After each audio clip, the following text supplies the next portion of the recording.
next up, we're going to talk a bit about this section over here, which is the tuning matrix, the Detune Matrix.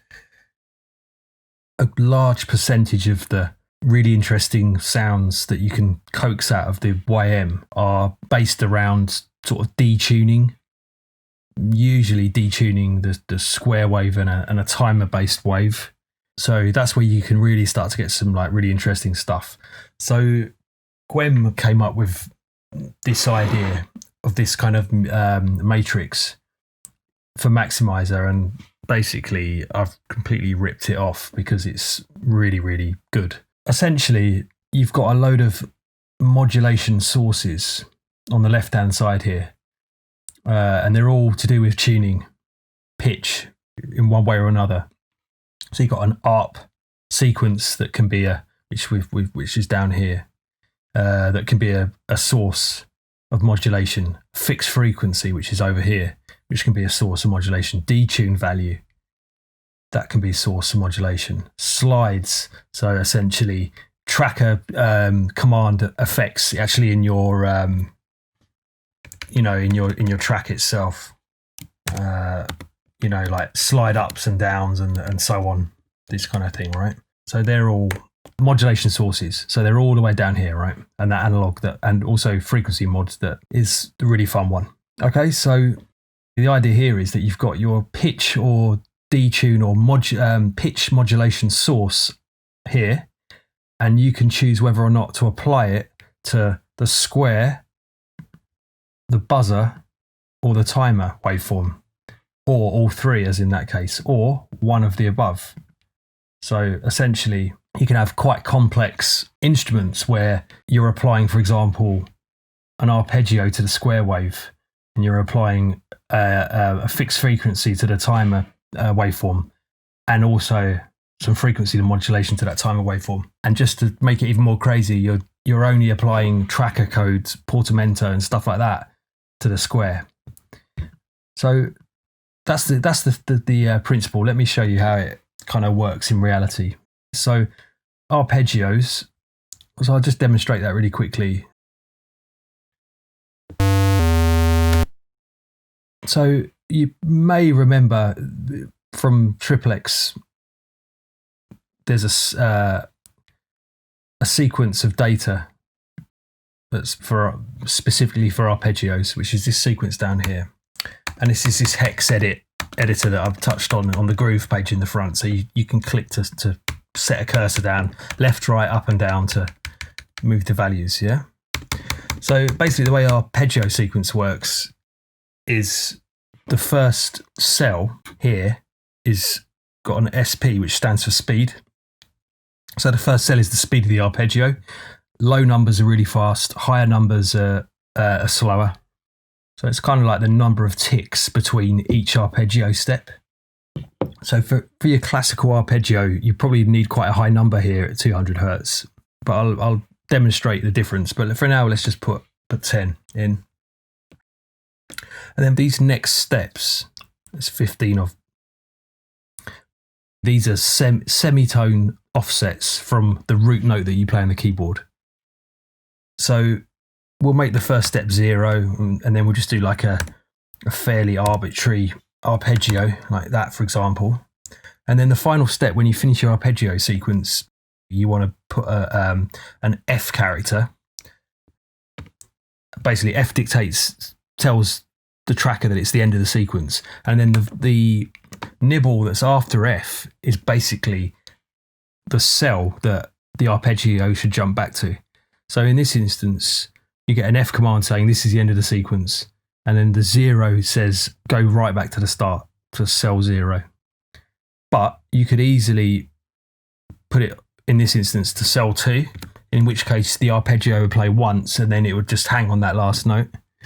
Or you could have like a really elaborate 15-step arpeggio sequence, and then you could do an F, say for example 8, which would only loop this tail end of this sequence here. So you can get some quite elaborate arpeggios going on. But for the benefit of this demonstration, and considering I haven't got any musical talent, I'll stick with something quite simple. All right, so we've got an arpeggio sequence there now with the first step being a 4 semitone offset from the root, which is at step 0, and then a 7 semitone offset. If I play that now, nothing happens. And that's because I haven't enabled in the tuning matrix here, the detune matrix, I haven't enabled the ARP to the square wave. So if I enable that now,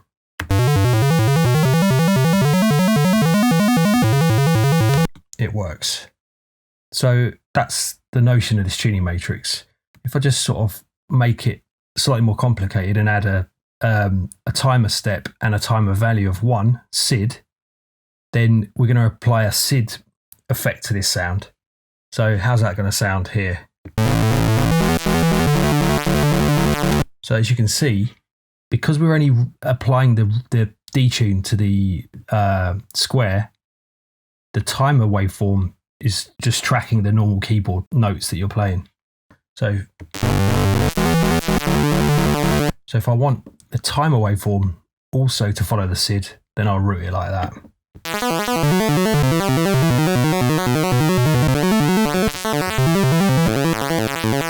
And there you go. So that's arpeggio, nice and simple. So I'm just going to kill this instrument. So let's just have a look what tooltips, Control X. So Control X just to blank that instrument out there, turn the tooltip off. Right, so the next modulation source or detune source is the fixed frequency. So the idea is this is that sometimes you don't want the square, the buzzer or the timer to track the pitch of the key that you've entered for various reasons. Like it could be a classic use case is the sync buzzer, which I'll show you later.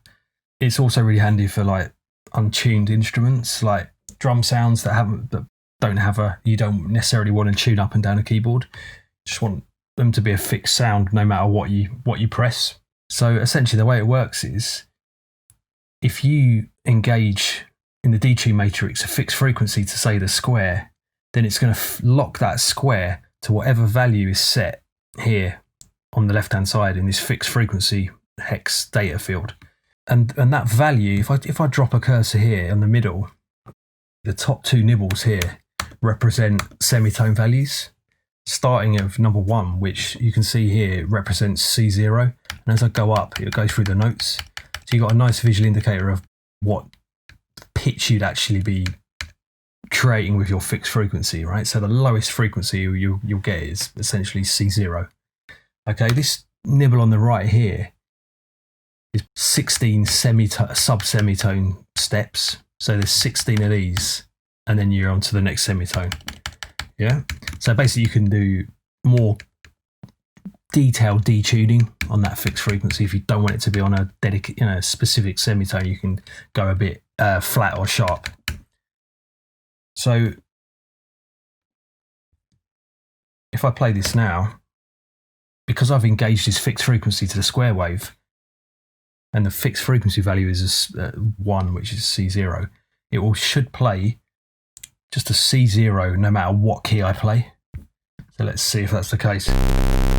Yeah. So whatever key I press, it's just playing that flat C0.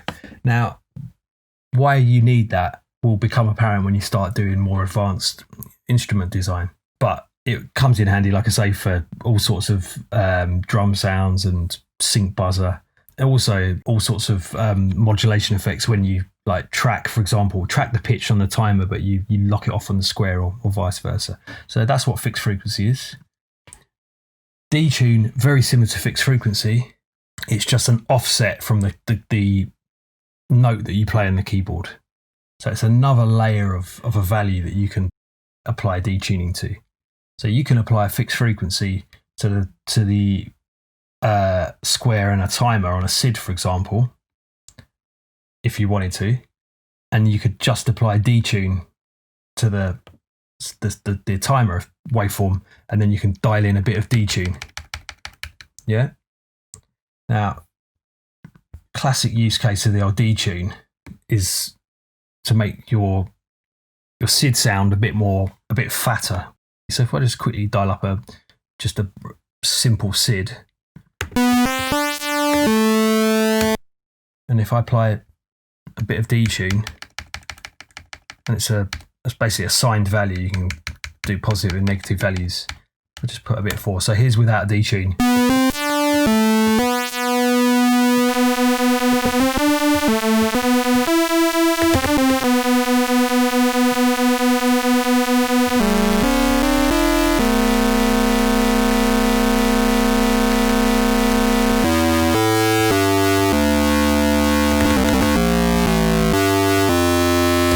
Detune, really handy. So you can also, one thing I haven't mentioned is you can change the fixed and the frequency and the detune value to a certain extent using tracker codes. So fixed frequency, you change it using F tracker code, and detune I think is D. It's a little bit funky in that both of these are word values, like 2 bytes, but in the tracker code we've only got 1 byte at our disposal. So in the case of the fixed frequency, if you use the F tracker command, it will set the upper byte of the word, so you wouldn't get that granular control. And in the case of the detune, I think it's like an unsigned value, so you can basically only go up, but it does allow you to, essentially you could achieve a detune like that. So it's good to have those both in the actual pattern, and you can widen detunes and change the fixed frequencies on the fly using the tracker codes. So that's what detunes are. Slides, I won't go into too much detail about them, but long story short, if you're using vibrato, portamento, slides, ups and downs in your patterns, then if you want to apply those, if you want them actually to work, you have to apply a route here in the tuning, in the detune matrix. So depending on what you want to be affected by, those slide tracker codes, basically you apply here. So off the top of my head, I think a slide up is 1.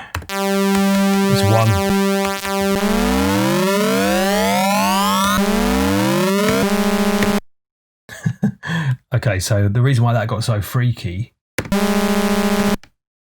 is when you do a slide on a step like this, it will keep going until you stop the sequence. When you enter it on a static pattern like this,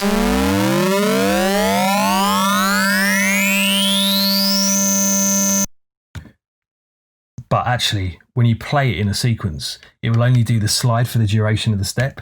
So if I want to keep this slide going, I'd have to keep adding it like that.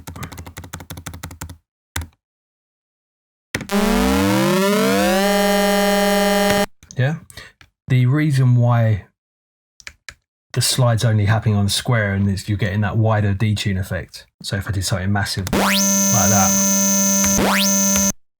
that, the reason is obviously because I've only routed the slides tracker codes to the square. So if I wanted it to do it on the timer as well, I'd engage that, and then you'd find that it would do the both of them. So that's another good example of the detune matrix, right? Okay, frequency mod. This is one of the fun ones. So you've got all those detune sources. Got one more really powerful detune source, which is the frequency modulation. So essentially, this is a sort of user waveform that you can draw in and then you can apply to your sound, right? So the way to sort of take a look at that is, you see here this lower half of the instrument editor screen. You've got these different tabs: main, freak mod, and morph. There might be more at some point in time. If I either click on freak mod or I can just press tab and jump through. So this is the frequency modulation waveform generator. This is the fun one. So you can imagine where this is going. You can apply freak mod to your square, your buzzer, your timer, and it will essentially apply this waveform. So the way it works is you start off with, and you know, there's various ways to sort of go at it, but long story short, choose a waveform type. I'm just going to turn tooltip off. Choose a waveform type. You've got a few at your disposal. Choose how many cycles of the waveform across the actual wave, the sequence. So you've got a quarter of a waveform there. Can be really useful if you just want to do a sort of very simple modulation from A to B. You can have more cycles, so it's essentially faster. So you choose your waveform. Then you've got these functions here. So amp sets the scale of the sort of depth of the waveform. So if I click on here and just go down, you can see that essentially I'm changing the constraints and the depth of the actual waveform itself. So for a lot of effects, you will only want to be having a really sort of, a plus and minus of say 20, like that, depending on the kind of effect you're after. If some real wonky stuff, you're going to wind it right up like that. So that's amp. And phase changes the start phase of the waveform cycle. So if you want to start from at the very sort of peak of a sine wave, you can do that. So that's really handy. So that's amp and phase. Then the really cool stuff, the shapers. So the shaper, which is this, is a scaling envelope. So you can draw in an envelope that will scale your waveform to taste. So I might as well actually play some stuff here because it's much more interesting if I do. I'm just going to turn off the SID for now. I'm just going to actually make it a little bit quieter because it will just, do your head in otherwise. Okay, there we go. So obviously it's not doing anything at the moment because I've got to apply freak mod to the square wave. So I'll apply it here. And theoretically,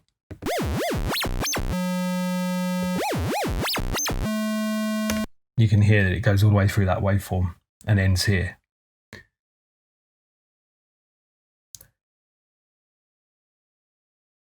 And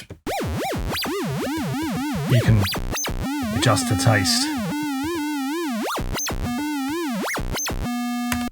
Pitch envelope is another kind of tool at your disposal to change the shape of the waveform.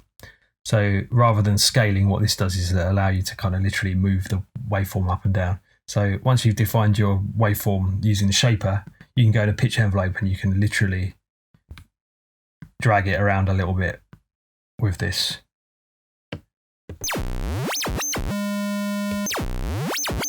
Like so, which is really handy. On both shaper and pitch envelope, these two nodes here, far left and far right, are always stuck on either side of the waveform. And the two in the middle are the ones that you can move around freely, more or less. If you need to reset the envelopes at any point, or if you want to reset the envelopes, just right click here and here to reset them respectively. One more thing on these.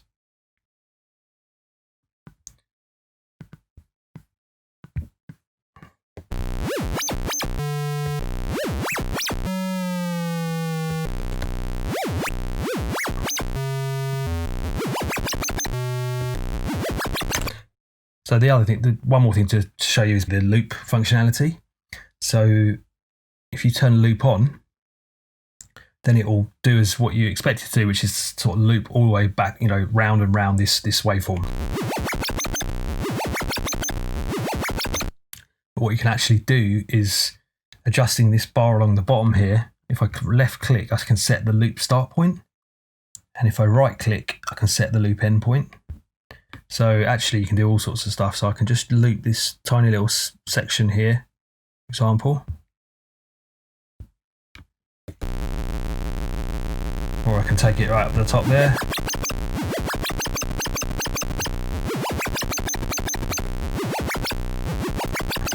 So that's looping. That's super handy. The final thing to note is you've got two additional parameters, speed and depth. Depth acts a lot like amp. Essentially, it's a scaling value. And if I dial it right down,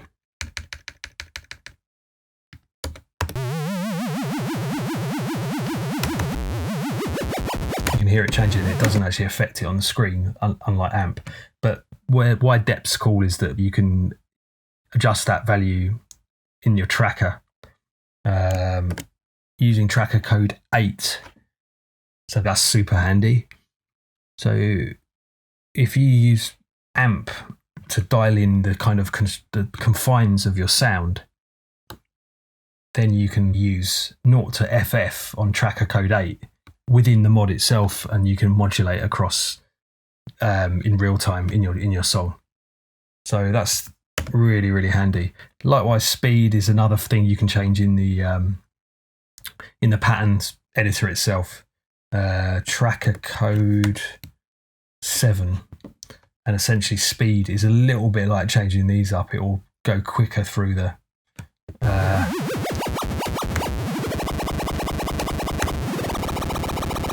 and what you can find,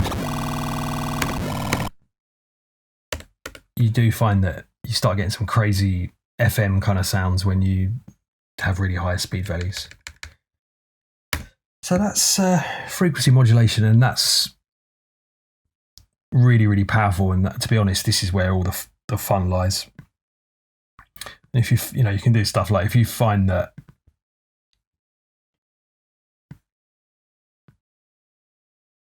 if you only apply it to the square and not the timer, you get all that.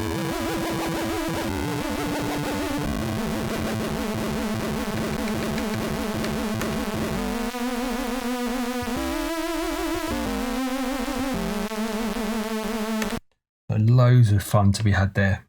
Okay, so that's Freak Mod, or at least just sort of touching the surface of it. But it's my favourite one by a long way. When you get into like sync buzzers and stuff like that, you're going to use Freak Mod a lot to really sort of coax some crazy sounds out of it. But more on that later. Just kill the instrument, start from scratch. Okay, next up, the final detune source, the analog. This is a really simple one, but quite handy. So the idea here is you've got a really plain sounding YM there. And if you dial in and if you engage the analog to the square, you dial in some analog here, then what it starts to do is add a bit of sort of pseudo random pitch wobble to the square wave. And if you do this lightly, then it just creates a subtle bit of movement. And if you dial it in really heavy, it's much more noticeable effect. But here it is like at 4. It basically sounds like wobbly tape. If we dial it right up, yeah, so use that however you like, but it's really handy. It just takes the edge off a really straight square wave.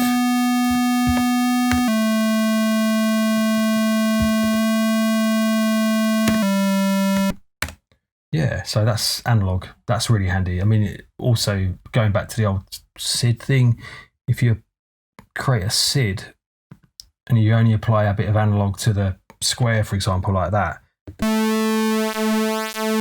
it just gives you a lot more natural kind of modulation rather than these sort of very static sweeps.